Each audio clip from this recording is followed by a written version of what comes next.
donc aujourd'hui, ce qui m'intéresse, c'est de présenter ces deux voies, à la fois cette appauvrissance, cette descente, en fait, cette verticalité, en fait, personnelle, que chacun peut découvrir, et puis aussi cette exploration à l'horizontalité, donc tout ce qui est autour de nous et tout ce qui jaillit, en fait, de cette source. Il y a toujours le sens de la protection. On ne construit jamais n'importe où.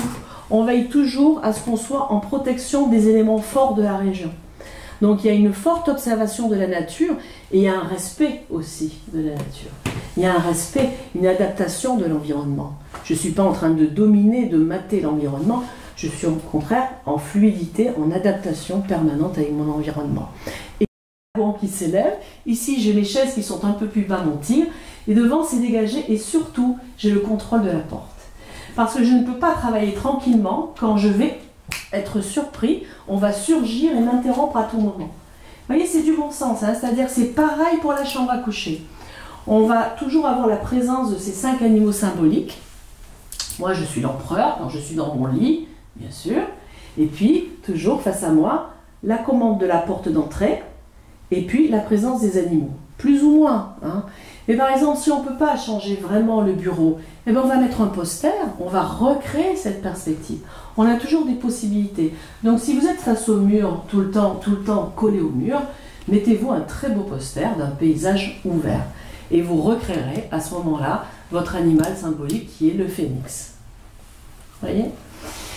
Fête du jour, n'oubliez pas le centre, la place de l'empereur.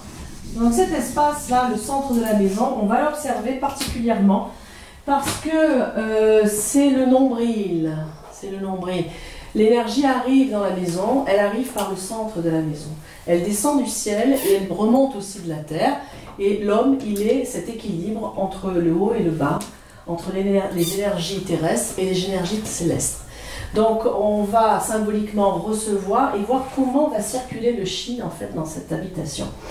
Donc c'est des meubles industriels. Les meubles industriels sont d'une neutralité, il n'y a pas d'investissement de la personne, il n'y a pas d'amour qui a été mis dans l'objet. Donc c'est assez neutre, c'est pas mal, hein, ça ne va pas faire de mal. Mais on se nourrit des matières en fait et des matériaux dans notre maison. Donc quand c'est trop chargé, trop particulier, on va nettoyer pour revenir à cette neutralité hein, qui nous convient, pour qu'après on mette la charge qui est la nôtre, une énergie qui est la nôtre. Et par contre, quand on est sur quelque chose d'assez basique, bah, il y a quelque chose voilà, qui ne sera pas... Vous savez, souvent on travaille le pendule pour voir le taux vibratoire de la maison. Et donc ces éléments-là, ces choses modernes, ne vont pas monter le taux vibratoire de la maison. Hein, mais c'est pas grave, il n'y a pas de souci. Vous savez, on parle souvent des meubles qui ont été fabriqués à la main, de façon artisanale, les compagnons, les ébénistes, tout ce qui mettait tout leur savoir-faire. Mais c'est des pièces, quand vous les avez en main, que vous avez un objet de cette qualité-là, avec les matériaux qui ont été choisis. Ils choisissaient l'arbre, ils choisissaient la période pour couper le bois. C'était énorme hein, ce qui était fait avant en conscience. Et aujourd'hui, il est important de ne pas mettre le miroir juste en face de la porte d'entrée. Sinon, c'est une maison qui n'est jamais alimentée. L'énergie, elle arrive, pof, elle repart. L'énergie, elle arrive, pof, elle repart. Donc, elle n'arrive pas à se disperser gentiment dans la maison. D'ailleurs, ce qui se passe dans un hall d'entrée, il est fondamental. C'est la première image que vous donnez de vous-même aux autres. C'est énorme, c'est un lieu de stockage, un lieu où ça s'entasse, un lieu où c'est pas forcément joli, où il y a des chaussures, où il y a des machins, des trucs. Donc veillez à ce que ce soit toujours nettoyé, ce que ce soit bien rangé et très accueillant, parce que ça reflète vraiment ce que vous êtes dès le premier regard. Et c'est une pièce stratégique parce qu'on ne fait que passer, aller, venir, aller, venir. C'est pour ça qu'on regarde toujours pour les énergies qui sont bonnes pour les habitants, de voir quelle est l'énergie qui entre de la maison, parce que c'est l'énergie qui sera la plus importante. Donc il est important qu'elle soit en harmonie avec les occupants de la maison. Et le miroir. Un pan très important qu'il faut que j'ouvre, c'est le rangement de la maison. Très souvent, l'énergie stagnante, c'est dans les penderies, dans les dressings, sur les papiers accumulés, sur le bureau. Tout ça, c'est une énergie qui stagne. Par exemple, sur votre bibliothèque, tous les bouquins, toutes les statuettes, la poussière dessus. Alors ça, c'est que de l'énergie contaminée. L'énergie, c'est le temps qui s'arrête, comme je vous le disais. Donc les pendules, il faut toutes qu'elles marchent. Tous les objets doivent marcher. Vous n'avez pas de vieille hi-fi très anciennes, avec des vieux disques qui sont là, que vous ne sortez jamais, que vous n'écoutez jamais, et qui accumulent le chi et qui le contient dans ce secteur. Donc on va regarder notamment toute cette observation du chi, par exemple dans les pièces qui nourrissent, puisqu'on est dans la santé, qui nourrissent le corps. Par exemple, on va voir ce qui se passe dans la cuisine et dans la salle de bain. Donc dans la cuisine, c'est là où je me nourris. Est-ce que je stocke les aliments? Est-ce que c'est toujours frais? Est-ce que c'est bien rangé? Vous voyez, ça c'est super important. Hein. Est-ce que je mets des médicaments dans la cuisine? Parce que souvent je mets les médicaments qu'il faut que je prenne le soir et le matin. Donc je mélange l'énergie du médicament dans la cuisine. Et de la même niveau que je mange les médicaments aussi. Vous voyez, ça c'est pareil. On va éviter en fait de mélanger les énergies. C'est que du bon sens. Hein. Et quand tout d'un coup on le dit, quand on met en lumière quelque chose, tac, c'est quelque chose qui se révèle, qui se reflète à vous. Donc pareil pour le corps, qu'est-ce qui se passe dans la salle de bain? Quelle est l'image du corps que j'ai de moi? Qu'est-ce qui me reflète? Est-ce qu'il y a des miroirs où je peux me voir de plein pied? Ou est-ce que je me vois de tous les côtés, dans tous les sens? Vous voyez, donc toujours pareil, il y a quelle relation j'ai au corps? C'est pareil, c'est un endroit de propreté, d'hygiène, c'est super important que les joints, tous les trucs, vous savez, en fait, dès que vous avez un intérieur qui est écaillé, des peintures écaillées, c'est un chi pollué. Donc on ne laisse jamais une maison avec des travaux en cours, avec des plaintes abîmées, des choses qui ne sont pas réparées, qui sont en panne depuis des années. Tout ça, c'est une accumulation du vieux chi. D'accord? Que j'ai envie de vivre ici. Et vous prenez un papier, vous écrivez tout ce que vous souhaitez par rapport à tous ces secteurs. Donc, qu'est-ce que je me souhaite au niveau de la prospérité? Est-ce que je suis limitée ou est-ce que je vois plus grand? Qu'est-ce que je me souhaite au niveau santé? Qu'est-ce que je me souhaite au niveau de la connaissance de soi? Est-ce que j'ai envie de laisser de nouvelles informations, de nouvelles connaissances venir dans la maison? D'ailleurs, je vous encourage, j'en profite juste pour vous dire, videz vos bibliothèques de votre savoir. Parce que plus vous entassez des vieux savoirs, des vieilles encyclopédies de papa, de l'arrière-grand-père que vous n'ouvrez jamais, parce que de toute façon, il y a tout sur Internet, et toutes vos bibliothèques, elles sont pleines de savoirs obsolètes la plupart du temps. Donc juste méditez là-dessus. Dès l'instant où vous évacuez de l'espace, vous redonnez de l'espace à l'intérieur, et bien vous purifiez votre espace et vous allez faire rentrer de nouvelles connaissances. Et ça, je l'ai vérifié. Essayez de vous délester du passé, des charges de connaissances, de savoir passé, révolus, et vous allez voir, il y a des nouvelles connaissances qui vont arriver à vous, de nouvelles personnes, de nouveaux contacts, des choses nouvelles.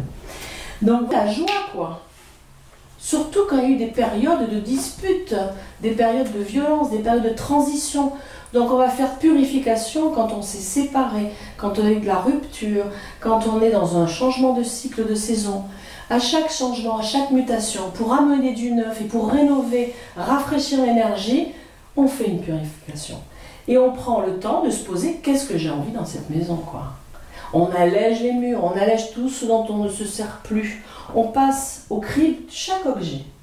Chaque objet. Si tu veux accueillir tous les cadeaux des autres, il faut d'abord que tu vérifies, est-ce que c'est un cadeau pour moi? Est-ce que ça a du sens pour moi cet objet?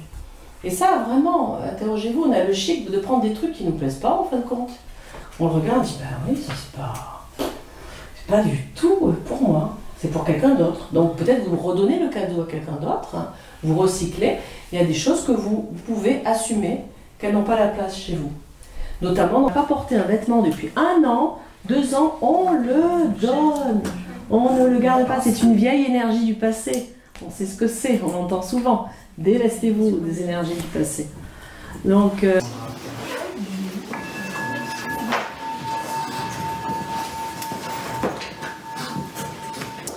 voilà, donc je vous propose simplement de prendre un temps de pause, un temps de dépose, où vraiment je laisse tout ce qui s'est agité dans le mental, toutes les idées qui m'ont traversé, retomber comme des particules au fond de l'espace et laisser vraiment cette tranquillité, cette sérénité revenir.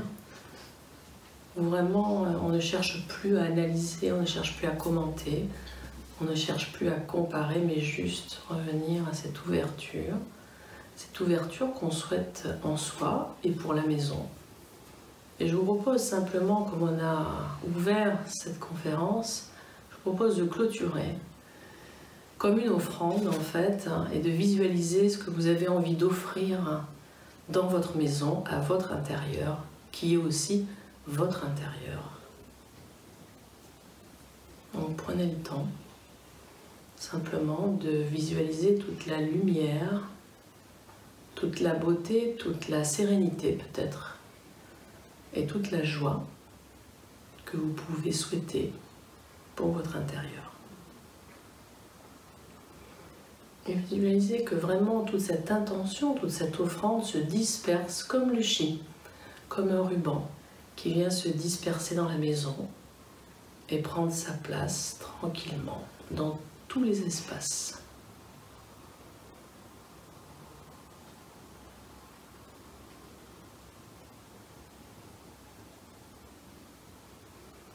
Et vous avez de cette façon rejoint votre temple intérieur et votre temple extérieur, tout en unité, parfaitement harmonieux entre vos intentions, ce que vous souhaitez vivre, vos désirs, vos élans de vie, et la manifestation, la traduction dans la matière.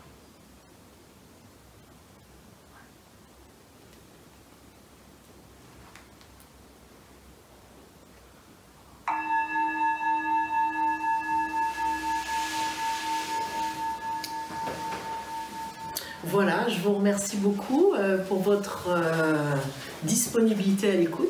Vous étiez super, j'espère que ça vous aura aidé.